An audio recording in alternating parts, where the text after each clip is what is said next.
Hola queridos amigos, nuevamente con ustedes el doctor Maximiliano Moreno Hidalgo, el médico que trabaja en la avenida Amazonas N21217 y Roca en la ciudad de Quito y que ofrece atención médica con medicina científica, con medicina natural y con medicina aborigen.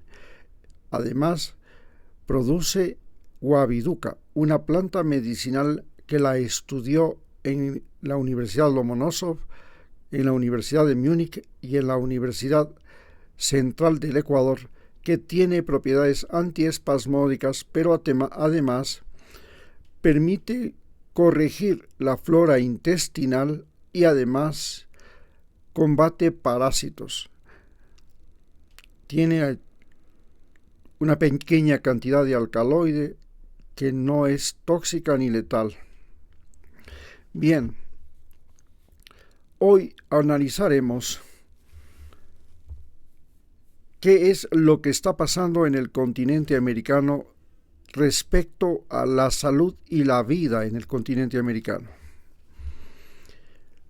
Habíamos analizado que en Estados Unidos el problema de salud se ha convertido en el principal problema de la población. La salud en Estados Unidos es extremadamente cara. La persona que no tiene un seguro social prácticamente está a merced de las enfermedades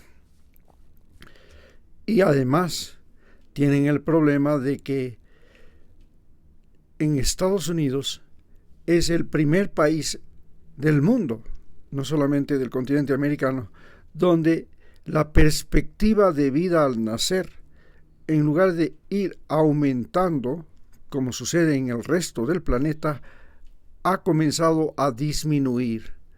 Los factores que hacen pensar que esto es posible tienen que ver mucho con el fentanilo, porque la población se ha vuelto adicta al fentanilo.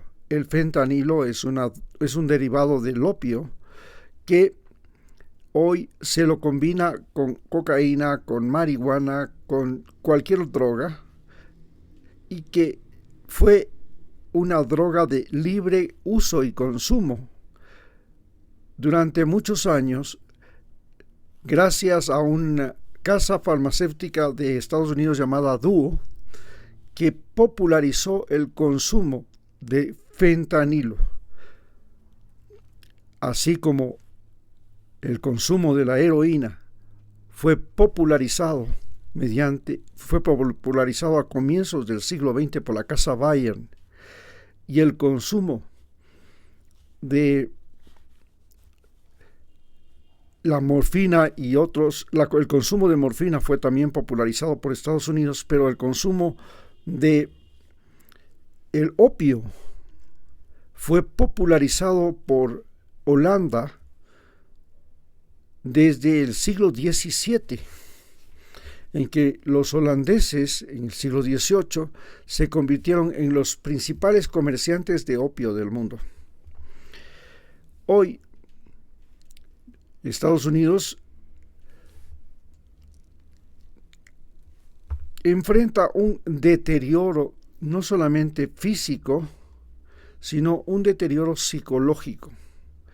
Y este deterioro psicológico es el que le ha llevado a Estados Unidos a elegir como presidente a Donald Trump. Todos los países del mundo y todos los ciudadanos del planeta Tierra se hacen la pregunta de cómo un individuo con demencia senil, dificultad motriz, con trastornos psicológicos, pudo llegar a ser el presidente de los Estados Unidos y tener a solo 4 metros de distancia el maletín que le permite usar armas nucleares. Habló de aquello cuando se amenazó a Irán de hacer desaparecer toda su civilización que tiene 6.000 años. Pero Donald Trump no es solamente un problema de demencia senil. en su primer mandato acusó a los hispanos de violadores, narcotraficantes y ladrones. Hoy sabemos que Donald Trump es un ladrón que ha robado a la ciudad de Nueva York, le ha estafado a la ciudad de Nueva York en cientos de millones de dólares. También sabemos que es un violador de menores, porque los papeles de Epstein demuestran que él utilizó a Epstein y toda su estructura de captación y mecanismos para prácticamente forzar a menores a tener sexo. En este momento, Donald Trump se enfrenta a 3 problemas bastante serios. El primer problema es el problema de Bolivia. En Bolivia, Donald Trump logró poner al presidente Rodrigo Paz, hijo de Jaime Paz Zamora, el presidente del partido Movimiento Izquierda Revolucionaria, que un día fue uno de los más activos movimientos de izquierda en Bolivia, en Chile y hasta en Ecuador. Rodrigo Paz tomó las medidas recomendadas por el Fondo Monetario Internacional, que es el mecanismo mediante el cual países como Ecuador, como Argentina, ahora Chile, logran recibir grandes cantidades de dinero que terminan convirtiéndose en botín de los presidentes y de los gobiernos y que obligan a años de pago. Es lo que vivimos en Ecuador cuando, después de la salida de Rafael Correa, el Ecuador se ha convertido en el tercer país más endeudado del mundo, con casi 100.000 millones de dólares. Esto es algo inaudito.